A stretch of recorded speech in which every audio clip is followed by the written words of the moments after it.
These are 6 disturbing true police stories. On the night of June 23rd, police officer Cameron Dean answered a welfare check at around 10:30 p.m. There was a 90-year-old woman living alone in a big house, and neighbors had not seen her for quite some time. This particular night, there was a very bad thunderstorm. Officer Dean got to the complainant's house to speak with her before checking on the old woman. The lady told Officer Dean that she had not seen the old woman in a few days and even went to her house and knocked on the door but received no answer. Officer Dean immediately assumed that the old lady had passed away, considering nobody had seen her for days and she didn't answer her front door. As Officer Dean approached the old lady's house, he saw the mail in her mailbox was piling up. He walked over to her car in the driveway and noticed a thick 3-inch layer of dust covering the car. Officer Dean first walked to the side door of the house and knocked on the door with his flashlight, knocking loud enough to ensure that if the old lady were alive, she would hear him. After a few minutes with no response, Officer Dean turned around and walked to the house's backyard, looking through the windows. From what Officer Dean could see through the windows, he didn't notice anything off. The complainant joined Officer Dean in the backyard and told him that she didn't know any of the lady's relatives. At this point, Officer Dean is sure that the old lady is probably deceased. The officer walked around to the front of the house and noticed that the blinds were all up on the front windows, and he could see a bright light shining from inside the house. The windows were around 7 feet off the ground, so the officer couldn't really see inside the house. The complainant then went to her house and grabbed a bucket for the officer to stand on. The officer stood on top of the bucket and looked through the window. The bright light shining from inside the house was from the TV. The TV was on a blue screen and was bright enough for Officer Dean to look around the downstairs of the house without needing his flashlight. He first looked at the floor, ensuring that she had not fallen. He looked at the couch and the recliner, but nobody was there. He then noticed the telephone blinking red with missed calls and voicemails. There was a hallway from the living room, but it was too dark, and the officer could not see down it. He grabbed his flashlight off his belt and flashed it towards the hallway. He could only see an open door down the hall. There were still no signs of life. Officer Dean turned around and told the complainant that everything looked okay and nothing was disturbed. He turned back towards the window, and an elderly woman was staring at the officer with her face right up next to the glass. Officer Dean couldn't breathe. He felt like he had just been whacked in the chest with a baseball bat. He fell backward and off the bucket. He hit the ground hard, and the complainant rushed to him. He pushed her off as the woman was helping him up and got back up on the bucket. The officer's heart was pounding. He looked back inside with his hand on his gun and saw a frail elderly woman standing in the hallway, wearing a long nightgown with her back facing the window. The elderly woman slowly turned her head to the side and looked at the officer out of the corner of her eye. She then slowly walked out of the officer's view and down the dark hallway. Officer Dean got down from the bucket and looked at the complainant, who was standing there with a puzzled look on her face. The police officer said, "I saw her." By now, the wind had picked up a little bit and it started to rain. Officer Dean started to walk back to his car parked on the side of the road. He turned around, looked at the complainant, and said, "Don't come back to this house." He then got in his car and drove back to the police station. To this day, Officer Dean never found out anything about the elderly lady who lived there. The police station never received any more calls about the lady, and the house now has different tenants living inside. Some things are better left alone. Officer Castillo has seen a lot of unexplainable things in his long career as a police officer. Still, nothing quite haunts him like what he and his coworkers saw on March 10th. The night of March 10th started off normally for Officer Castillo and his fellow officers. That night, he brought in a guy for domestic violence. The man he had brought in was quite rowdy, so the sergeant and another patrolman joined Officer Castillo in the booking. Officer Castillo was in the process of booking the guy, and that's when he glanced over at cell number 1. A guy was in there wearing a white t-shirt, jeans, and glasses with a short haircut. The man in cell number 1 was up against the cell, staring directly at Officer Castillo. Officer Castillo ignored the man in the cell because he didn't want him to start banging on the window, demanding a phone call or something. The officer finished the booking process and escorted the man to his cell, walking past cell number 1. The guy in the cell just stood there, never saying a word or moving. Officer Castillo escorted the other man to his cell and left the booking area. A few hours later, the sergeant asked Officer Castillo if he would check the prisoners' paperwork to see if any of them were ready to be transported to county jail. The officer grabbed the paperwork and went back into booking for a head count. The first cell he walked towards was cell number 1, and it was empty. The man in the white shirt and blue jeans was no longer in the cell. Officer Castillo began to panic. The officer ran out of the booking room and went to find his sergeant. He told his sergeant that cell number 1 was empty, and his sergeant started to panic. They both got out their phones and started to call the detectives to see if they had moved the guy in cell number 1 or if they released him. All of the detectives said they hadn't gone into booking at all. Officer Castillo then checked the computer and paperwork again and discovered that the head count was accurate, and nobody was ever placed in cell number 1. The officer and his sergeant went to the dispatch office to check the surveillance video for booking. They rewound the footage to where they could see Officer Castillo booking the guy who was arrested for domestic violence. They then fast forward the footage to the point in the video where the officer and his sergeant started walking towards cell number 1. The surveillance video clearly shows the man in the white t-shirt and blue jeans standing up against the cell, staring at the officer. Then a few moments later, the man disappears. Everybody watching the tape was speechless. The person at the dispatch office who showed them the tapes suggested that there could have been an error in the recording or something, so he said he would transfer the video to a USB drive. They watched the tape again once the video was on the USB drive. This time, the man in cell number 1 never appeared. After this incident, officers all over the station began to hear unexplainable noises and see unexplainable things. Every now and then, Officer Castillo sees prisoners in the detox tank talking to someone towards cell number 1, even if it's completely empty. Since this incident, Officer Castillo refuses to enter the booking room alone. As a deputy sheriff, Officer Pat Smith was working in a rural town about 20 minutes away from the main city in his county. At around 1:30 a.m., Pat was dispatched to a traffic accident in a canal. He arrived on the scene along with state patrol to find an overturned vehicle in an empty canal. No driver or passengers in sight. At first, Pat assumed the driver left the scene after the accident, but after getting a closer look, the canal floor was muddy and no foot impressions were leaving the vehicle. Officer Pat Smith and the state patrol officers lit up the canal and started to walk down it to see if anybody got ejected from the car, but after a few minutes of searching, there was nobody there. They were about to give up when Pat stopped and looked at one of the state patrol officers on the opposite side of the canal. Pat asked him if he had looked under the car. The state patrol officer shook his head and Pat ran towards the car. As he approached the car, his flashlight was angled down into the canal and caught the bottom of 2 shoe soles with the body of a man covered in mud. After identifying this man, Pat set out to notify the victim's next of kin. He found an old address for the man. Upon arriving at this address, it was a cluster of trailers, and none of these trailers had address numbers. So Pat started to walk around looking for address numbers or a car he could run to get an idea of what trailer he may have lived in. Pat found a car with paper plates next to a trailer. He went to the side and attempted to run the VIN when he heard, "I've been waiting for you." Startled, Officer Pat Smith turned around and shined his light onto the porch. An elderly Hispanic woman was sitting in a rocking chair in the total darkness of the night. Pat said to the lady, "I'm sorry, I'm looking for," and the woman interrupted him and said without emotion, "I know. My son died about 2 hours ago." Pat confirmed her son's name and asked if anyone was with him. She said no, he was alone. He went to a party and had too much to drink. Pat was confused. He asked her how she knew that her son had passed. She said, "Around 1:30, he came to me while I was sleeping to say goodbye, and he was sorry. He told me a young cop found him and would visit me soon, so I got up and sat on the porch to wait for you." Officer Lamb and his partner were out patrolling on a dark Sunday night.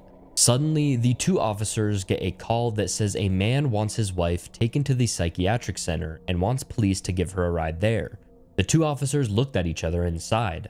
Both cops were thinking, well, it's your wife, so why don't you give her a ride there? They both seemed annoyed at the call and thought it was a huge waste of time. Regardless, they started to head towards the house. They arrived at the house moments later and knocked on the door. An elderly man answered the door and said to the officers, "My wife has been in the psych center for months, and they just recently let her out, but she needs to go back. I'm afraid to put hands on her because I don't want to fight with her and I don't want to be accused of hurting my wife. We've been through enough already." After hearing this, both of the officers felt like jerks. They were so annoyed with this call and just assumed it would be a huge waste of time. But after hearing what the elderly man said, they were just happy to help him and his wife. The elderly man continued to tell the officers more about his wife and their situation. He explains that she just got out of a psych a few weeks ago and has barely eaten, hasn't showered, and hasn't been taking her medications. He says that his wife has just been pacing the halls of the house, going back and forth and back and forth. The officers ask the elderly man permission to go upstairs and meet with his wife. The elderly man agrees, but tells the officers to be careful upstairs because there is blood in the hallway. Officer Lamb's eyebrows raise, and he asks why blood is all over the hallway. The elderly man explained that when his wife paces the hallway, she drags her feet on the floor. She's done it for so long that her feet have become raw and bloody. As the elderly man finishes telling officers this, the man's son emerges from the kitchen and greets the officers. He explains to them his side of what has been going on. And once again, the officers ask if they can meet with the elderly man's wife. The son says, "Yeah, you can go up and meet with her, just please be careful. She's up there," and points at the top of the staircase. The officers make their way up the stairs. As they reach the top of the staircase, they look to their right, and the elderly woman stood at the end of the hallway. She was wearing a white nightgown and had stringy black hair that was matted down. She was making a faint wheezing sound that sounded like something from a horror movie.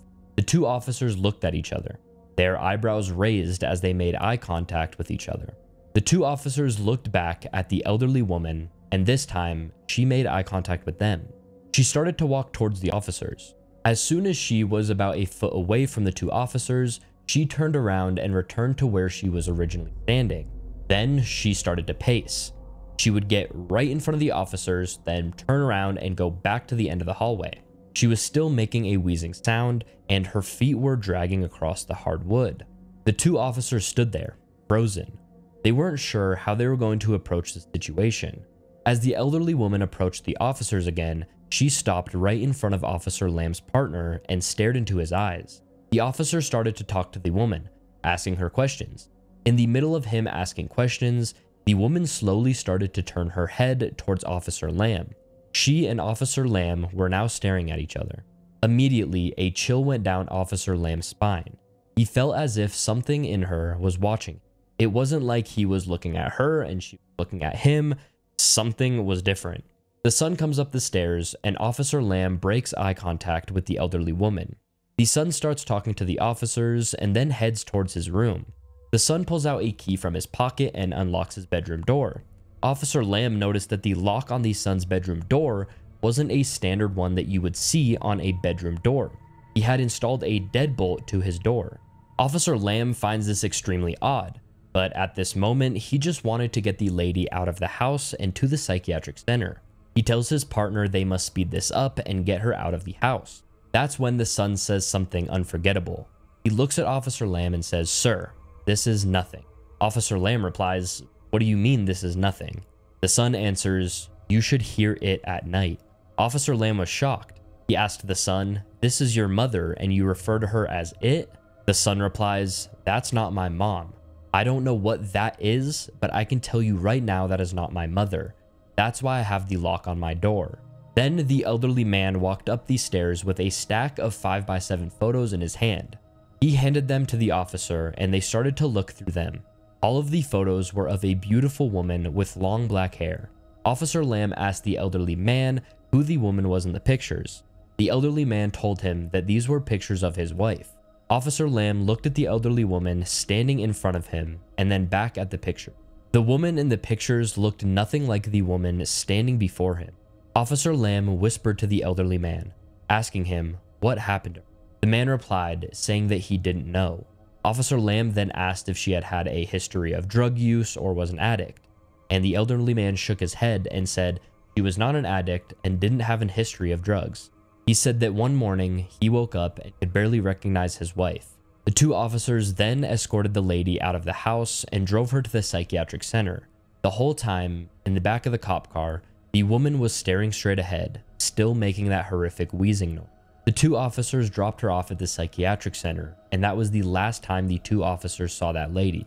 To this day, Officer Lamb believes that the devil possessed that woman. The son locking his door at night and the elderly man not wanting to make physical contact with his wife all started to make sense for Officer Lamb. It was 11 p.m. and Officer Green went out on a call of a suspicious person at a house. This officer was already in the area, so he arrived a few minutes after he received the call. Upon arriving at the house, a guy met the officer in his driveway and told him someone had knocked on his door. When he went to open the door, a woman was standing in his driveway with some sort of child-sized doll with horns. He told the officer that the doll looked cut up and appeared to have blood splattered all over it. The man asked the woman what she wanted and why she knocked on his door. The woman responded by saying that her doll was hungry and needed food. Then, all of a sudden, the lady started screaming at the top of her lungs and ran at the man. Like anybody would, the man shut the door in her face and called the police. The officer looked past the man and at his front door. He could clearly see claw marks on this man's door, along with blood, which the officer assumed were from the woman's fingers. The officer called out on the radio and started to search for the lady on foot. The officer was about a block away from the house when he heard on the radio that there was another call that the woman was back at the man's house, but this time she was in his backyard. The officer sprinted as fast as he could to return to the house. A few minutes later, the officer returned to the house and entered the backyard. The lights in the back of the house were out, so the officer took out his flashlight and started to search the backyard. The light from the flashlight finally beams on the woman. She is sitting in the corner of the yard, and next to her is a child-sized doll that is all cut up, with horns and blood splattered all over it. The officer asks her if she is okay. She didn't respond. Another officer got to the backyard and pointed his flashlight at the woman. Now, Officer Green could really get a good look at this woman. She had long black hair, her clothes were rags, she had no shoes, and she was whispering to the doll. Officer Green and the other officer started to inch closer to the woman and kept asking her questions to see if she would respond to them. The woman didn't say a word to them. She just kept whispering to the doll. The two officers decided that they needed to get this woman out of this man's backyard, so they were going to have to remove her physically. As soon as they touched the woman, she went berserk. She started to punch the officers, kick them, and slap them. And at this point, the two officers are fighting with this woman, trying to get her on the ground, but she wasn't going down. Somehow, the woman escaped the two officers and moved away from them. She was crouched down with her head tilted to the side, growling at the two officers. Then the woman started to scream again, stood up, and charged at the officers. Officer Green took out his taser and tased the woman. The officers cuffed the lady and hauled her off to the hospital, where she tested positive for PCP and various opiates. She was charged with battery of a peace officer, resisting arrest, and trespassing. The lady was later institutionalized for a mental disorder, but to this day, nobody knows what happened with the doll and how it got cut up and got blood all over it. Officer McAdams was patrolling the old Victorian area of downtown Los Angeles with his partner. As they were patrolling down Mateo Street, they heard somebody screaming. A few minutes later, a security guard jumped in front of their squad car, screaming his lungs out. Officer McAdams exited the car and asked the security guard to calm down and tell him what happened. The security guard took a few deep breaths and said, "Do you see that warehouse across the street? The one with the rusty tin roof over there?" Officer McAdams responded, "Yeah, I see it. What about it?" The security guard hesitated briefly, then said, "I was doing my rounds inside the warehouse, and I saw an old woman in a dress floating several feet off the floor. She pointed her index finger at me and said, 'If you are here one more minute, I will kill you.' Her eyes were glowing red and her hair was moving in the air like wind inside the warehouse. At that point, I stopped what I was doing and ran out of that warehouse for my life." Officer McAdams turned to his partner and whispered, "Is this guy crazy? You think this guy might be a little messed up here?" His partner shook his head and said, "I have no clue." McAdams asked the security guard if he could give them his supervisor's phone number. McAdams, without a doubt, thought that this security guard might be on drugs or something, so he thought the supervisor would be better to talk to. They called the supervisor and briefly explained what was going on. The supervisor said he would meet them and stay with the security guard. A few minutes later, the supervisor arrived. Officer McAdams greeted him, then explained the situation to him and asked him if there was a possibility that his worker was hallucinating or if he had a history of mental illness. The supervisor laughed and said, No. Officer, you don't understand. Of the 7 workers we sent to work in that warehouse, all 7 of them have seen the ghost of a witch. 4 of my employees have even asked to be relocated to a different post, and the other 3 have resigned because they refuse to work there again. Officer McAdams looked at his partner and asked if they should go in the warehouse. Not even taking time to think, his partner shook his head and said, No way in hell am I going into that warehouse. The 2 officers got in their patrol car and left. These have been 6 disturbing true police stories. If you guys enjoyed these stories, please leave a thumbs up on the video and let me know down below in the comments which story you found the most disturbing or shocking. Also, if you guys haven't already, I would really appreciate it if you could subscribe with post notifications on so you never miss an upload. Without further ado, have a great rest of your day, and I will see you in the next one.